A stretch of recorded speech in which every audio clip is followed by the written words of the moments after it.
Good morning students. बच्चों आज हम लोग डिस्कस करेंगे स्पोर्ट्स फिजियोलॉजी पर। इसके अलावा physiological factors determining the component of physical fitness. तो सबसे पहले देखते हैं कि फिजियोलॉजी क्या होता है। Physiology is the science of how living things function normally.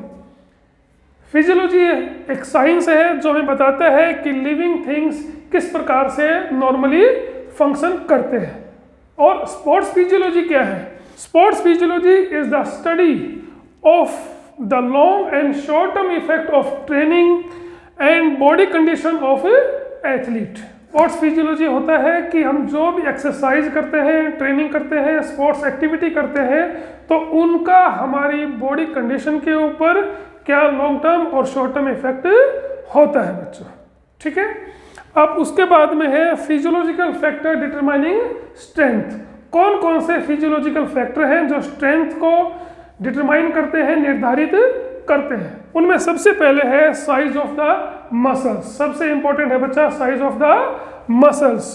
The strength of the muscles largely depend upon the size of the muscles. It is well known fact that the bigger and larger muscles can produce more strength। बच्चों ये एक बिल्कुल well known fact है कि larger और बिगर muscles जो होंगी वो ज़्यादा स्ट्रेंथ को प्रोड्यूस करती हैं। ठीक है। हमारी जो मसल्स है अगर वो बड़ी होंगी, साइज उनका बड़ा होगा, तो निश्चित रूप से उनकी स्ट्रेंथ भी ज़्यादा होगी बच्चों। With the help of different method of strength training, the size of the muscles can be increased and thereby the strength is improved। बच्चों स्ट्रेंथ ट्रेनिंग मेथड का यूज करके हम अपनी मसल्स की साइज को इम्प्रूव कर सकते हैं, और जब मसल्स का साइज इम्प्रूव होगा तो निश्चित रूप से स्ट्रेंथ भी इम्प्रूव हो जाती है बच्चों। So the strength is determined by the size of the muscles। इसलिए हम कह सकते हैं कि स्ट्रेंथ जो है वो मसल्स की साइज के ऊपर डिपेंड करता है बच्चों। सेकंड है बॉडी वेट।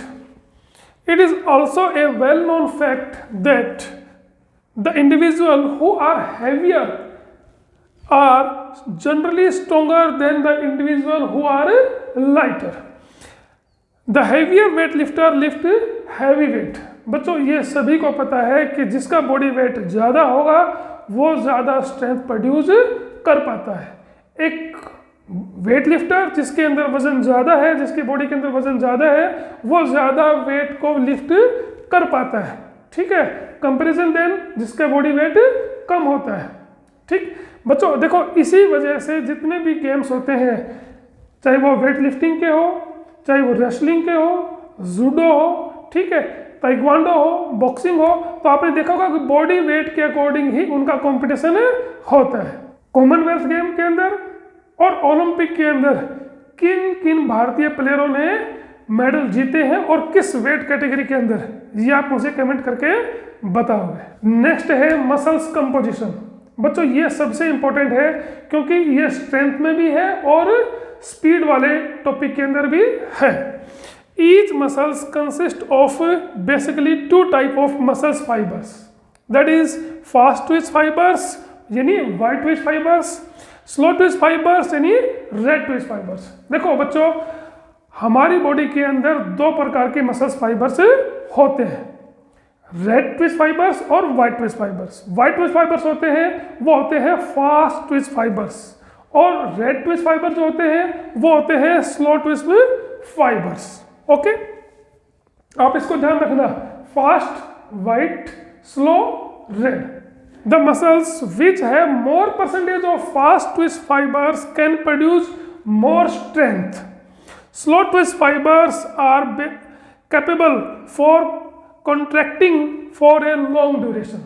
बच्चों फास्ट ट्विच फाइबर्स जो होते हैं वो मोर स्ट्रेंथ को प्रोड्यूस कर सकता है, जबकि स्लो ट्विच फाइबर्स जो होते हैं वो ज़्यादा स्ट्रेंथ तो प्रोड्यूस नहीं कर पाते हैं, लेकिन लॉन्ग ड्यूरेशन की जो एक्टिविटी होती है उसमें वो बेस्ट होते हैं बच्चों।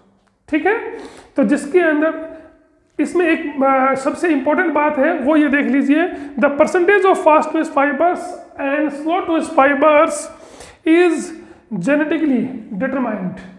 Genetically determined and cannot be changed by training, through training। बच्चों ये जो फास्ट फाइबर्स होते हैं हमारी बॉडी के अंदर वो जेनेटिकली होते हैं और it can not be change through training, training के द्वारा इसको चेंज नहीं किया जा सकता। तो लास्ट है intensity of the nerve impulses, यानी नर्व इम्पल्सेस की इंटेंसिटी, प्रबलता, यह भी हमारी स्ट्रेंथ को डिटरमाइन करती है।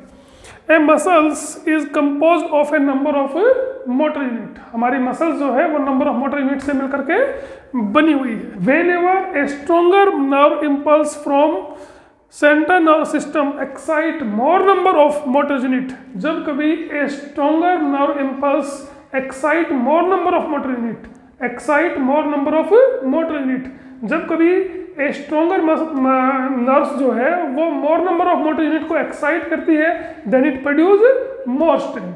देखो सिंपल सी बात है बच्चों, more number of motor unit को एक्साइट करेंगे तो मोर स्ट्रेंथ प्रोड्यूस होगी। ठीक है, तो इस प्रकार से हम कह सकते हैं कि इंटेंसिटी ऑफ नर्व इम्पल्स भी हमारे स्ट्रेंथ को डिटरमाइन करती है। तो ये एक सिंपल सा टॉपिक था, फिजियोलॉजिकल फैक्टर डिटरमाइनिंग स्ट्रेंथ। कौन कौन से फिजियोलॉजिकल फैक्टर हैं जो स्ट्रेंथ को डिटरमाइन करते हैं। आई होप कि आपको अच्छे से समझ में आया होगा। Thank you.